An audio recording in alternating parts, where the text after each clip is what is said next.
Hello everyone! Welcome back to our YouTube channel. So ang topic natin today is about graphing quadratic function and analyzing the effects on its graph of A, H, and K.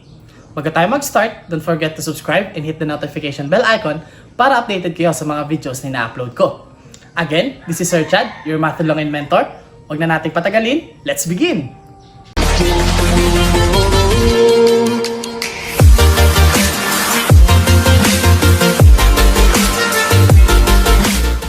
Tulad ng sinabi ko kanina, ang gagawin natin today is graphing of a quadratic function. Bago tayo mag-start, last discussion about modeling, representing, and transforming quadratic functions, natalakay natin na ang graph ng quadratic function is always a parabola. And now, we will describe or we will distinguish what are the different parts of a parabola. Okay, tulad ng sinabi ko kanina, ang graph ng isang quadratic function is always a parabola. So, parabola can be facing upward or can be facing downward. So, ganito ang maaaring maging hitsura ng ating parabola as you can see here on the Cartesian plane. Now, didistinguish natin kung ano ba ang iba't ibang parts ng parabola. So, ang parabola has always the vertex. So this is the maximum or the minimum point of a parabola. Kung makikita nyo rito sa Cartesian coordinate plane, meron tayong parabola and this is the vertex. Next one, meron din tayong mga intercepts. Ano ang ibig ko sabihin sa intercepts? So ito yung point kung saan nag-pass through ang parabola sa ating x-axis. So saan ba yung mga points na nag-pass through ang parabola sa ating x-axis? So as you can see here in the graph, in the Cartesian coordinate plane, so narito yung ating mga intercepts. Next part will be the opening of the parabola. So, sabi ko kanina, ang opening ng parabola is pwedeng upward or pwedeng downward. The last part of a parabola is its axis of symmetry. So, sa isang parabola, meron tayong axis of symmetry which cuts or divide the parabola into two equal parts. So, ito yung vertex. So, ikakat natin ang parabola into two equal parts. So, this is a vertical line. So, this is our axis of symmetry. So, as you can see here, ano ang ating axis of symmetry? Our axis of symmetry is the y-axis. Kasi, kung makikita nyo, y-axis ang nasa gitna ng parabola. After identifying the different parts of a parabola, we will now get the vertex of a parabola using the vertex form of a quadratic function. For those who haven't watched yet my video tutorial about transforming quadratic functions into a vertex form, you can check the videos in the description below. Okay. So, mas madali maintindihan or i-graph ang isang quadratic function sa pamamagitan ng example. So, we will be having some examples. Yes. Having an example number 1, so y or f of x is equal to 2x squared minus 4x minus 6. So, we need to determine the domain and range of the quadratic function, and also we need to know what is the opening, is it opening upward or opening downward.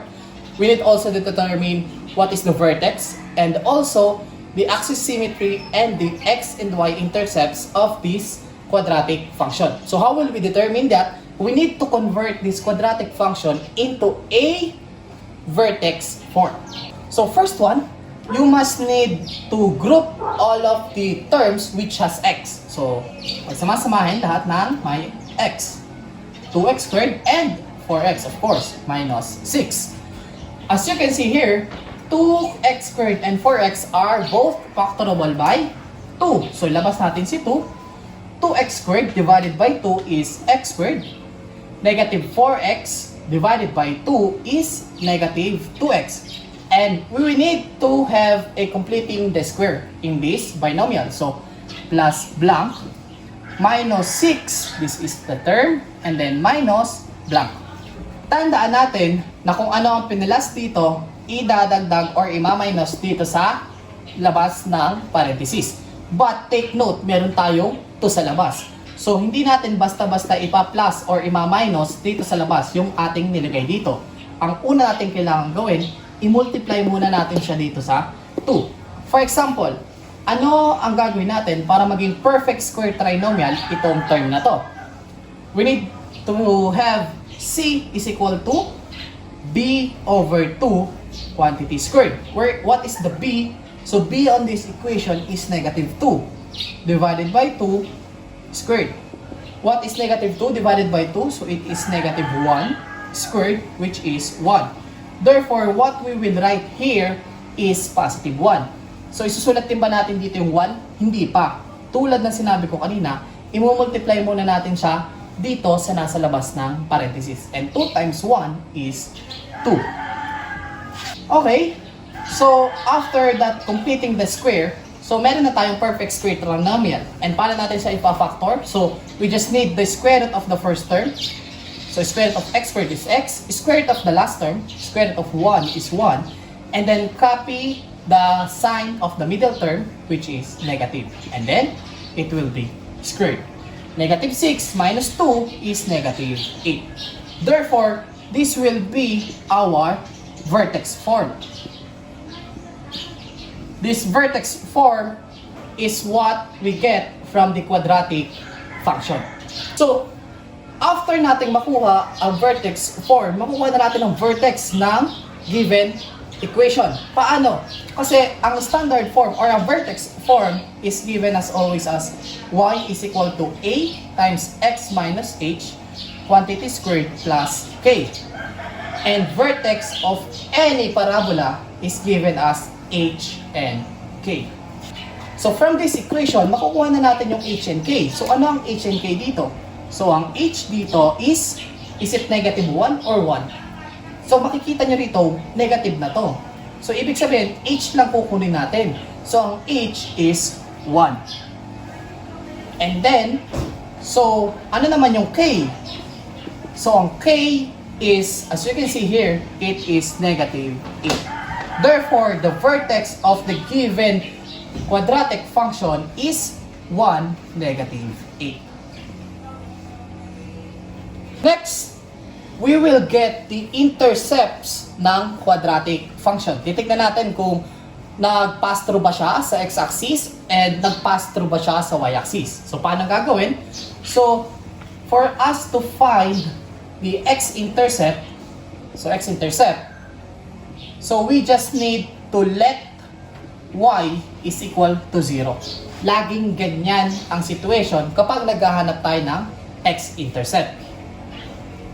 So first, y is equals to 0. So y is 0. So 2x squared minus 4x minus 6. Next one, as you can see here, lahat ng terms divisible by 2. So divide both sides by 2. So 0 divided by 2 is 0. 2x squared divided by 2 is x squared. Negative 4x divided by 2 is negative 2x. Then negative 6 divided by 2 is negative 3. So, through factoring, makukuha natin ang factor ni x squared minus 2x minus 3. So, paano? So, it will be the product of two binomial. So, x and x here. What are the factors of negative 3? And when added, will be equal to negative 2. So, it will be negative 3 and positive 1. So, kung makuha natin to, meron tayong dalawang value of x ngayon. So, x minus 3 is equal to 0. X is equal to 3. X plus 1 is equal to 0. X is equal to negative 1. So, from here, makukuha na natin ang x-intercept. Sir, paano? X lang yan. So, ibig sabihin lang dito, sa ating x sub 1, meron tayong 0.1, which is 3, 0. Sir, nasaan yung 0? 0 is the y. Okay? Then, another one, so x sub 2, therefore our 0.2 will be negative 1, 0. So now we have three different points. Vertex 1, negative 8, point 1 and point 2, which are both the x-intercepts, which are 3, 0 and negative 1, 0. Now, we will get another point, which is the y-intercept. So how will we find the y-intercept? So, let us find y-intercept by letting x is equal to 0. Si x naman ngayon, ang ating is 0. So, we will now substitute 0 to x. So, y is equal to, so 2 times 0 squared minus 4 times 0 minus 6. So, 0 squared is 0 times 2, so it is 0. Negative 4 minus 0, so it is 0 minus 6. So, y is equal to negative 6. Therefore, our point number 3 or our y-intercept will be in the point 0, negative 6. So, saan nakuha yung 0 ng x? So, dito. Kasi nag-let tayo ng x is equal to 0. Now, we will plot the points. So, vertex 1, negative 8. So, 1, negative 8. 1, 2, 3, 4, 5, 6, 7, 8. So, this is where the point of the vertex. Next, the x-intercept 3, 0. And then the x-intercept, which is negative 1, 0. And last one will be the y-intercept, which is 0, negative 6. So, 1, 2, 3, 4, 5, 6. So, these are all the points that our parabola passes through. So, pag dudugtong-dugtongin lang natin, then makikita na natin kung saan opening ang parabola. 5 minutes later. Now, after connecting all of the points, x-intercepts, the y-intercept, and the vertex, we now have a parabola. And as what you can see, meron tayong parabola opening upward. So, we will now find the axis of symmetry. And axis of symmetry, sinabi ko kanina, it is a vertical line bisecting the parabola into two equal parts. Now, we have the axis of symmetry for the given quadratic function. And what is the equation of the axis of symmetry? So, saan bang point siya nag-pass through? Sa x-axis. Saan ba siya? So, as you can see here, nag-pass through siya sa point na 1. Therefore, ang ating axis of symmetry, so axis of symmetry is x is equal to 1. Or, parehas lang siya no value ni h. Okay, so we will now find the domain of the given graph. So domain, as you can see here, are all the set of the x values. So pwede tayo magkaroon ng value ng x which is positive, pwede rin namang negative. Therefore, based on the given graph, meron tayo domain which is set of all real numbers. Then, the range or what are the possible values of y. Pwede ba tayo magkaroon ng value ng y na mas mababa dito? Or mas mababa dito sa 1, negative 8? Hindi. Ang values of y can be get from 1, negative 8 and upwards. Therefore, the range will be all values of y such that y is greater than or equal to negative 8. Now, we have all what is asked. So, domain, meron tayo, set of all real numbers. Range will be y such that y will be greater than or equal to negative 8, which is also the value of our k. Then, we have the 4 points, the vertex, the x-intercepts, and also the y-intercept. And our axis of symmetry is x is equal to 1. And this will be our graph. So these are all the representation of our given quadratic function. Good job! Good job! Okay, let us proceed with another example given by y is equal to negative x squared plus 4. So let us try to convert it into a quadratic or into a vertex form. So pagsamahin lahat na may x, so si x squared lang naman yung may x plus 4. So, i-factor out natin yung negative 1. Gawin natin positive si x squared. So, y is equal to negative 1 times x squared plus 0x, kasi wala man tayong x, and then plus blank. Plus 4 minus blank. So, ang gagawin natin, ang mangyayari, hanapin natin si c. Pero si c is p over 2 squared. But b is 0. So, 0 divided by 2 is 0. 0 squared is 0. So, 0 to. Negative 1 times 0, so 0 din to. So, kung makikita nyo, itong form na to is already at the vertex form. Kasi kung isi-simplify nyo siya, parang ganito lang siya. Negative 1 times x squared plus 4. May nagbago ba? Wala. Nilabas lang natin yung negative 1. So, kamukha na siya ng ating given quadratic function. Tatanungin nyo, Sir, nasa na yung h? So, kung makikita nyo, maaari natin siyang gawin na vertex form. Paano? Negative 1 times x plus 0 or x minus 0 if you want. Kahit ano, plus or minus okay lang kasi 0 din naman siya. Squared plus 4. May binago ba ako sa equation? Nagdagdag lang ako ng 0 dito sa loob ng x. So, x minus 0 is x squared, so it is x squared. So, wala naman nagbago sa ating equation. So, meron na tayong h. Ano yung h? h is 0. K is 4. Therefore, our vertex will be 0, 4.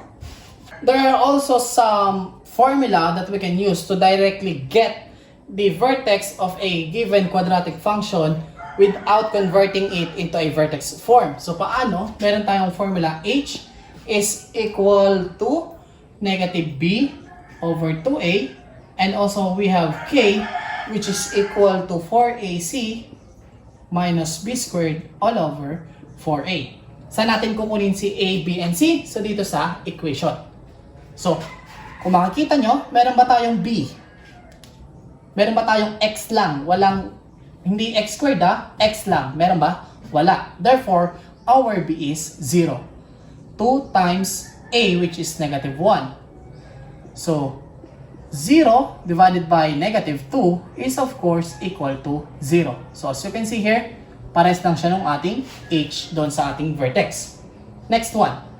4 times negative 1, which is our a. C is 4 minus 0 squared all over 4 times negative 1. 4 times negative 1 is negative 4 times 4, negative 16. 4 times negative 1 is negative 4. So, negative 16 divided by negative 4 is positive 4. Therefore, our k is 4. As you can see here, parehas lang sila. Napakasimple ng dalawang formula to directly get the vertex of a given quadratic function. Next, we'll be finding the values of the x and y intercept. So, para maiba, hanapin natin muna ang y-intercept. Unahin natin siya. So, let x is equal to 0. By letting x is equal to 0, y is equal to negative 0 squared plus 4. So, 0 is 0, then matitira na lang si 4. Therefore, our y-intercept is 4, and then our point 1 will be 0, 4. Next will be the x-intercept. So, find x-intercept by letting y is equal to 0. So, y natin is 0. So, negative x squared plus 4. Ilipat natin si x squared sa kabila. So, magiging positive. So, x squared is equal to 4. By finding the square root, meron tayong x is equal to positive or negative square root of 4, which is positive or negative 2. Therefore, meron tayong 2 x-intercept. Paano ko nasabi? Kasi meron tayong positive and negative. So, meron tayong point 2, which is 2, 0, and point 3, which is negative 2, 0. Okay, so after getting all of these points, so we just need to plot it in the coordinate plane. So, 0, 4 will be our vertex. 0, 4. 1, 2, 3, 4. And our point 1 or y-intercept is 0, 4, which is the same as the vertex. Kasi sa vertex, nag-pass through siya sa y-axis. So, siya na yung ating y-intercept. Then, the x-intercepts are 2, 0. So, 2, 0 and negative 2, 0. By connecting all of the dots or the points, so we can generate a parabola. 2 hours later. Now, we have the graph of our parabola, which is facing downward. So, makikita nyo, kailangan facing downward siya para ma-pass through niya lahat yung points. Kasi kung mag-face upward siya, hindi niya ito madadaanan, which is dapat madaanan niya. Now, we need to get the axis of symmetry. So, saan natin makukuha ang axis of symmetry? What is the vertical line passing through the middle or the vertex of the parabola which bisects the parabola into two equal parts? So, itong y-axis. Therefore, our axis of symmetry will be x is equal to 0. This will be our axis of symmetry. Then, how about our domain? So, ano yung ating domain? Ano ang pwedeng maging value ni x? Pwedeng maging positive, pwedeng maging negative. Therefore, our domain are set of all real numbers.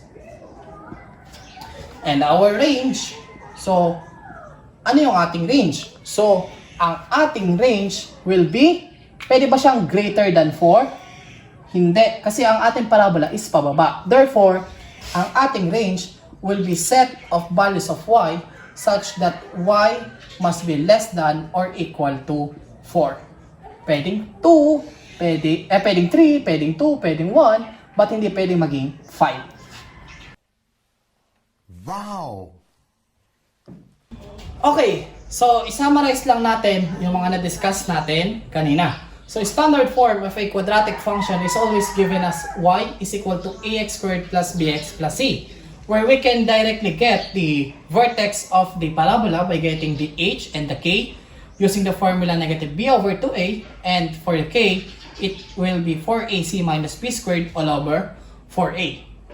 Then, from the standard form, we can convert it into a vertex form given as y is equal to a times the quantity x minus h quantity squared plus k, where the vertex will be the value of h and the value of k. So, if a is greater than 0, therefore our parabola will be facing upward. If a is less than 0, therefore our parabola will be facing downward. Okay, so for some other notes, so ang axis of symmetry ng isang parabola will be always as x is equal to h, or kung nasaan yung ating h sa vertex. Then domain is always the set of all real numbers. Kasi pwedeng maging value ng x is positive, pwede rin namang maging negative. While the range has two different conditions, so ang y can be greater than or equal to value of the k from our vertex if a is equal to 0, which is facing upward. And y can be less than or equal to k if a is less than 0, where our parabola is facing downward. So finding the x-intercepts from the standard form. Standard form tayo ha, wala tayo sa vertex form. So para mahanap ang x-intercepts, kailangan yung value ng y is 0. So therefore, we will have a quadratic equation, and if the discriminant of the quadratic equation is greater than 0, therefore, meron tayong x-intercept. Pero kapag ang discriminant ng quadratic equation is less than 0 or a negative number, therefore, we have no x-intercept. And kalimbawa, kapag y-intercept naman ang hinahanap, we must let x equal to 0. Therefore, y is equal to c. Saan ang galing si c? So, 0 squared is 0 times a, it is 0. 0 times b, it is 0. Therefore, ang natira lang sa atin is yung constant. Therefore, that will be our y-intercept. Okay, so we will try to graph different quadratic functions in a vertex form para makita natin kung ano ba ang kaugnayan ni a, ni h, and ni k sa graph ng isang parabola. So we will try to graph number 1 function, which is y is equal to 2x squared. So our a here is 2. How about our h and k? So ang h natin is negative b over 2a. b is 0. Wala naman tayong may x lang. So 0 over 2 times 2. So 0 divided by 4 is 0. Therefore, our h is 0. K will be 4ac minus b squared all over 4a. So 4 times 2 times 0, kasi wala naman tayong constant, minus 0 squared all over 4 times 2. So by simplifying, so 4 times 2 is 8 times 0, it will be 0, minus 0 squared is 0 all over 8. 0 minus 0 is 0. Divided by 8, it will 0. So, therefore, our vertex will be 0, 0. Okay, next quadratic function, y is equal to 2x squared minus 2. So, h is equal to negative b over 2a. So, our b, meron ba tayong x lang dyan? So, wala. So, 2 times 2. 0 divided by 4 is 0. So, h is 0. Then, k is equal to 4ac minus b squared all over 4a. So, 4 times 2 times negative 2 minus 0 squared all over 4 times 2. Simplifying, 4 times 2 is 8 times negative 2, so it is negative 16 divided by 8, which is negative 2. So therefore, our vertex for y is equal to 2x squared minus 2 is 0, negative 2. Next quadratic function, y is equal to 2x squared plus 2. So ang vertex niya will be 0, 2. After that, magkakaroon pa tayo ng another quadratic function given as y is equal to 2 times x minus 2 quantity squared minus 2. So, ano ang kanyang vertex? So, napakadali lang, h and k. So, h is 2 and our k is negative 2. Last quadratic function, y is equal to 2 times the quantity x plus 2 quantity squared plus 2. From this given quadratic function, magkakaroon tayo ng vertex which is negative 2 and 2. So, plot natin yung mga vertices nila. So, 0, 0 for the first one. 0, negative 2. 0, negative 2. Then, 0, 2. 2, negative 2. So, 2, negative 2. And negative 2, 2. 2. So, pagkatapos natin i-plot ang mga points, so try natin na ipagkumpara yung kanilang mga vertices. From the given first quadratic function 0, 0, meron tayong vertex here in the middle of y-axis and the x-axis. Nung nilagyan natin siya ng negative 2, nagkaroon tayo ng value ng k. From 0, naging negative 2. Therefore, nagpunta siya pababa ng ating graph. So, kapag negative k, pupunta siya pababa. Kapag positive k, pupunta naman siya pataas. That is the relationship of k sa pagka-graph ng ating quadratic function. Next, tingnan naman natin ang naging epekto ni h nung nagkaroon na tayo ng value. For example, is this given function. So, nagkaroon tayo ng vertex which is 2, negative 2. So, from 0, negative 2, nagpunta tayo papunta doon sa right. So, kapag positive si h, nagkakaroon tayo ng movement ng vertex from here point, from here, the origin, to the right of the x-axis. Kapag positive yung ating h. Paano kapag negative? So, for example, is here, kung pagko-connectahin natin, or kung dito tayo mag-start sa 0, 2, so, negative yung h, nagkaroon tayo ng left movement ng graph or ng vertex. I feel good. That's all for today, everyone. I hope that this video helps you to understand more about graphing quadratic functions and analyzing the effects on its graph of the values of a, h, and k. Don't forget to like and leave some comments and suggestions and clarifications if ever you have in the comment section below. You can also message me directly on my Facebook page and the link will be also in the description. Again, this is Sir Chad, your Math Long and mentor. Hope to see you on our next video. Thank you. Goodbye.